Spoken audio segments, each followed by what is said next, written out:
there, you're watching Eye on Africa now here on France 24. Our headlines. A tense standoff in Ivory Coast. Mutineering soldiers have been protesting in the second city of Bouake and other towns in the north, disgruntled over pay. The world's forgotten crisis. The UN's Special Envoy for Somali refugees tells us tens of thousands of Somalis are returning home, facing still dire conditions. And swimming pools, saunas and extravagant properties. Welcome to the world of Ethiopia's super rich. We'll show you how the fortunes of Ethiopian millionaires have been on the rise. Thanks for joining us here on Eye on Africa. I'm Catherine Norris-Trent. First, gunfire rang out in towns in the north of Ivory Coast. In Bouake, the country's second largest city, mutineering soldiers seized control, taking up positions at points of entry. And shooting was also reported in the towns of Dadaab and Korogo. Mutineering soldiers are engaged in a standoff with Ivorian authorities, disgruntled over pay. Ivory Coast Defence Minister has called for the troops to return to their barracks. Here's more now from Ivory Coast with correspondent Sean Lingas. The negotiations between the disgruntled soldiers and the authorities in Bouake, which is the centerpiece of this ongoing conflict, are in negotiations right now, and the authorities have expressed optimism that the negotiations will be resolved swiftly. A very similar standoff occurred in 2014, and so there is optimism that this will be resolved. But as you say, it's been a bit of a tense day here, and negotiations are ongoing. I talked to the mayor of Bouake earlier this afternoon, who told me that the situation was relatively calm, but it was also above his pay grade, if you will, because it's become a national situation and not a municipal issue. It's his city, but as you allude to, it's about two other cities that are also experiencing these standoffs in which soldiers are demanding back pay and other benefits. Give us a bit of background context here, Sean. Why have these tensions flared up? I mean, clearly over pay, but as you said, Bouake has been the seat of rebellions before. This is lingering tension from the conflict that ended in Ivory Coast in 2011. That's when almost a 10-year conflict ended in which the country was brought together under the current president, Alassane Ouattara.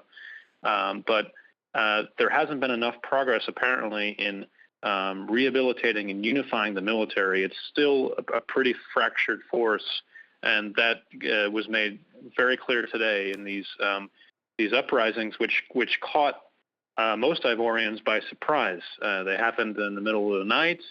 They continued throughout the day, and what's happening is that the government had promised to address these issues in the last such uprising in 2014, but there still are soldiers who are demanding more pay, and until that main issue is resolved, that there could be lingering tension here for a while.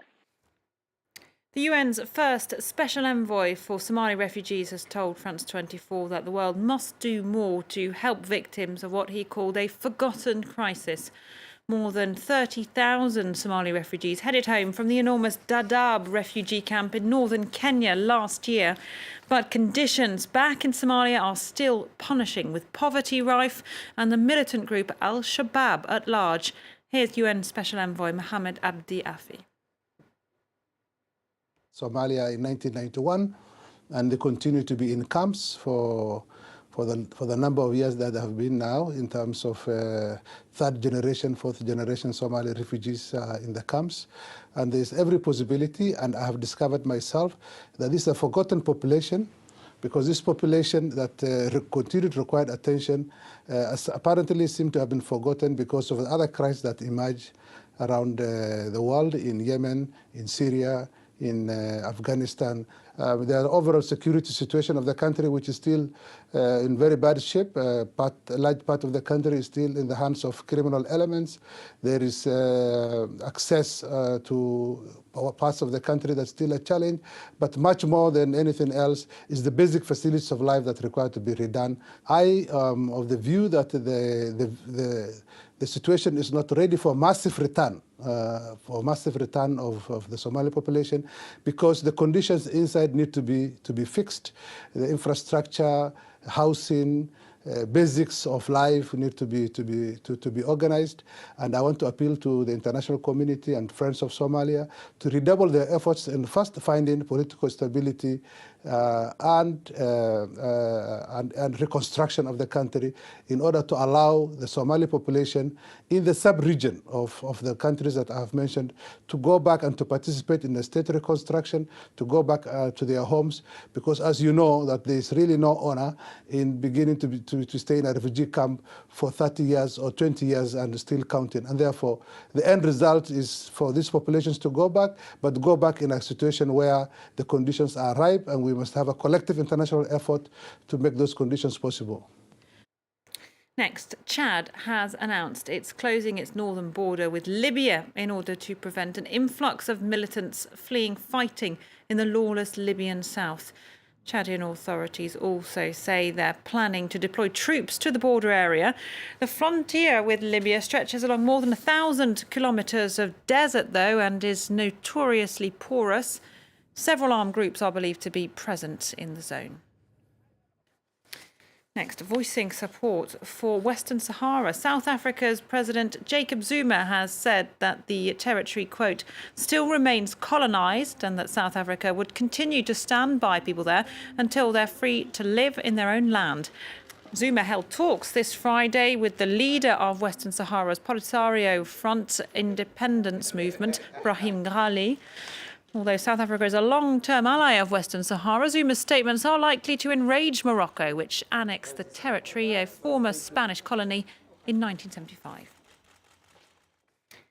Capping off a dream season, the 25-year-old Algerian football forward Riyad Mahrez has been voted African Footballer of the Year at the prestigious Confederation of African Football Awards.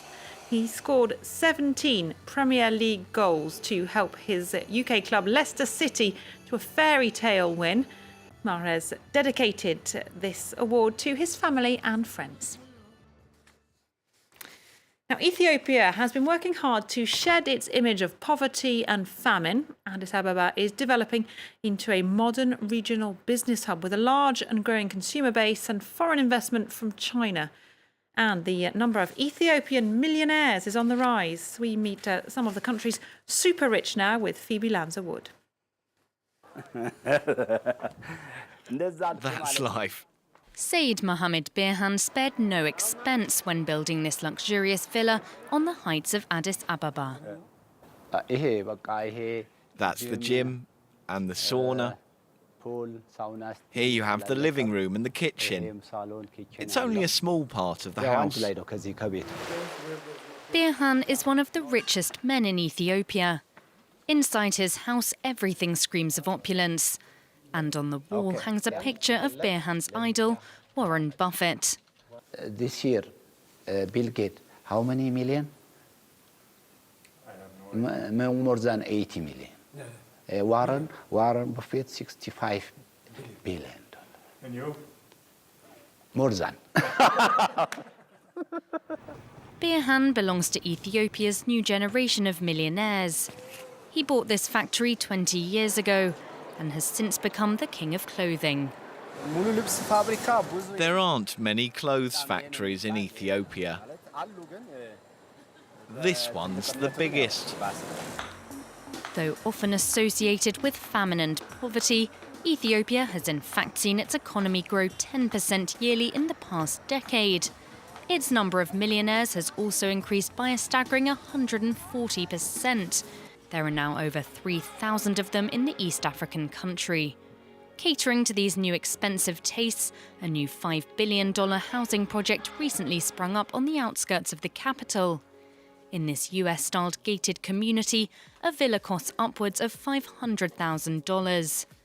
Despite its growing number of super-rich, Ethiopia remains one of the 20 poorest countries in the world. Over a third of its population still lives below the global poverty line. That's it for now on Eye on Africa. Do stay tuned to France 24, though. More international news coming right up for you.